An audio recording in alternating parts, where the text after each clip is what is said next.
Hi guys, it's Krishanti with Krishanti.com, bringing you weekly videos about psychic development and spiritual and personal growth.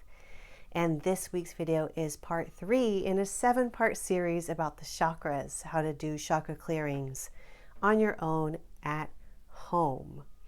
And this week's chakra is the solar plexus chakra, the 3rd chakra. It's right around here.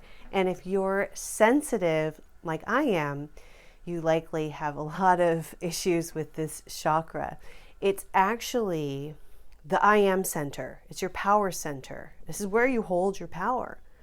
But oddly enough, it's also the place where your energy goes out from your body and other people's energies come into your body. So again, if you're empathic and super sensitive, you will feel it in this chakra. This is the chakra where we get that gut feeling, that dread, that pit of the stomach, like, uh-oh, something's off. As a serious empath, like a little too empathic, I feel all kinds of stuff in readings with people. In fact, I don't do that many readings because I feel stuff, and it can be a challenge to work through. One of the number one things you can do on a daily basis to empower your 3rd chakra, your solar plexus, is to imagine you're breathing in the light of the sun and it's spinning it clockwise into that chakra. Just breathing in sunlight to energize, to clear. That fire energy clears anything out of there and keeps you centered and strong. Now, if you do this every single day, you will start to build up a shield. I'm sure you've heard in psychic circles of people talking about throwing up a shield of psychic protection. Well, in my experience in the trenches, doing readings with people for years and years and years, you don't throw up a shield. You can't. You can try, like, oh, I'm going to throw up a shield, but unless you really know what you're doing, it's not going to be effective. The way you create a shield is by building it. You build that light into your aura. You build it into your chakras. And that is what creates your shield. But on to the fun stuff. In each of these chakra videos, I talk about ways to clear them yourself at home, and they're all the same. There's 3 basic techniques. So if you're watching the whole series, they're going to be a bit repetitive, but they are easy and they're effective. So with the solar plexus, one of the easiest ways to clear it out is to lie down, to imagine that you have a valve and you're turning it counterclockwise to open it up. You have a grounding cord going down into the core of the earth, and you're just draining unwanted energy out, just draining it out. It's all coming out. And when you feel like that's complete, then you fill it with solar light, like the light of the sun, the most brilliant light imaginable, and then you close it clockwise. Now, this is a technique I learned from a book, and I can't find the book to cite the source of the author, but I want to be clear. I don't think we should plagiarize or say that we developed stuff that other people did. This is not my technique. It's something I read that somebody else created that I think is very, very helpful. Now, another way you can go deeper on doing a self-healing of this chakra is to work with your clairvoyance. Now, on my website, I have a free meditation. It's a grounding, centering, and running your own energy meditation. That's such a good meditation that primes you. It's a classic clairvoyant meditation, gets you into psychic mode. So you do that meditation, and then you imagine you're just looking at your 3rd chakra. Okay, what's going on in there?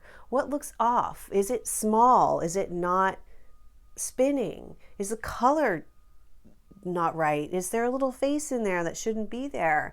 Don't ever have any other faces in your chakras except your own. If you see someone in a chakra that's not you, you need to clear that stat, because that's the sign of an attachment. You don't want that in your chakras. So then whatever you see that seems off, you can either create a grounding cord and command it to leave, or you can blow it up with light and completely clear it.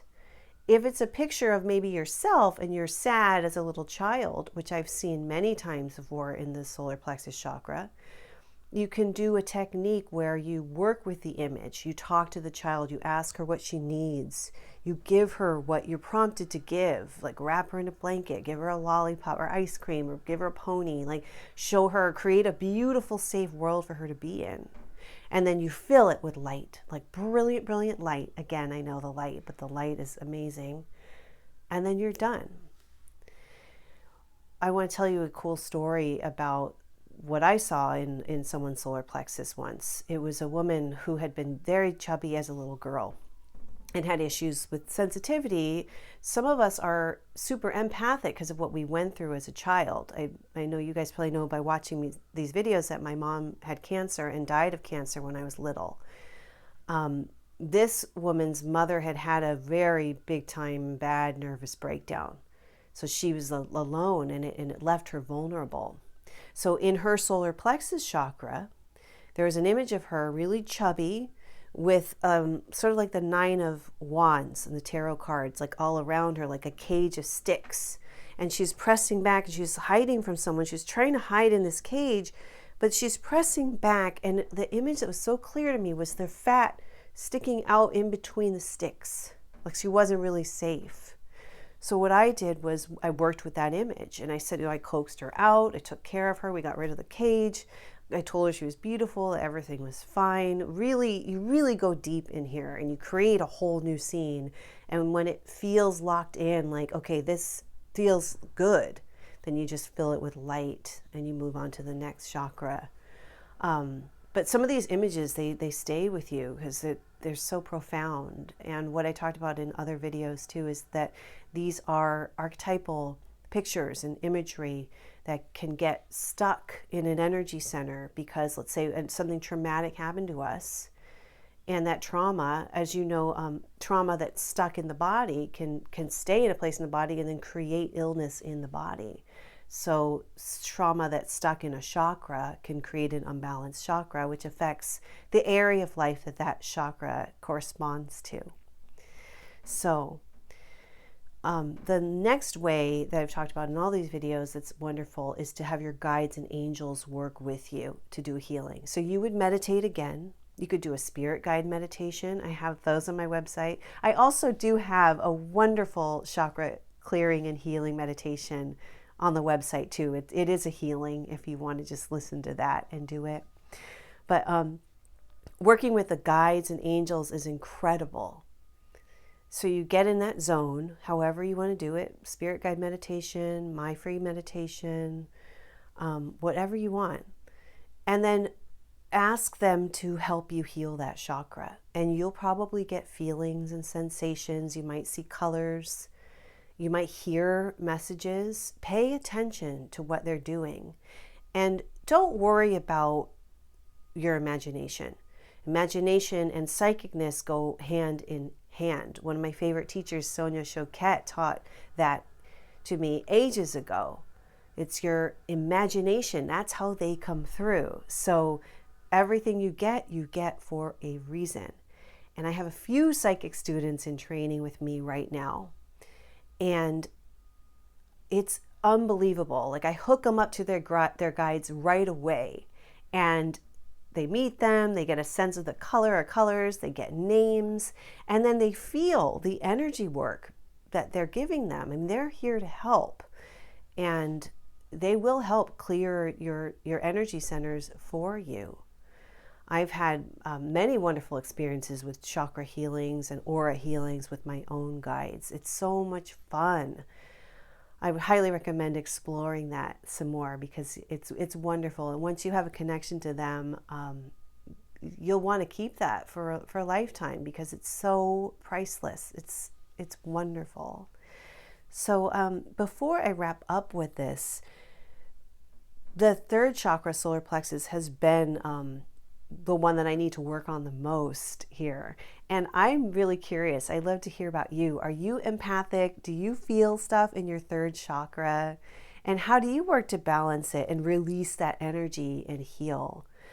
as I always say, the more of us talking about this and sharing, the better, because we're all on this path to enlightenment.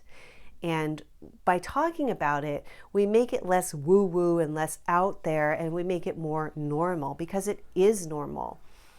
This opening up to spirituality, this understanding of energetics and of energy healing and of clairvoyant work, this is just the next level in evolution. So the more of us holding space for all of us who are discovering, who are on this path, the better.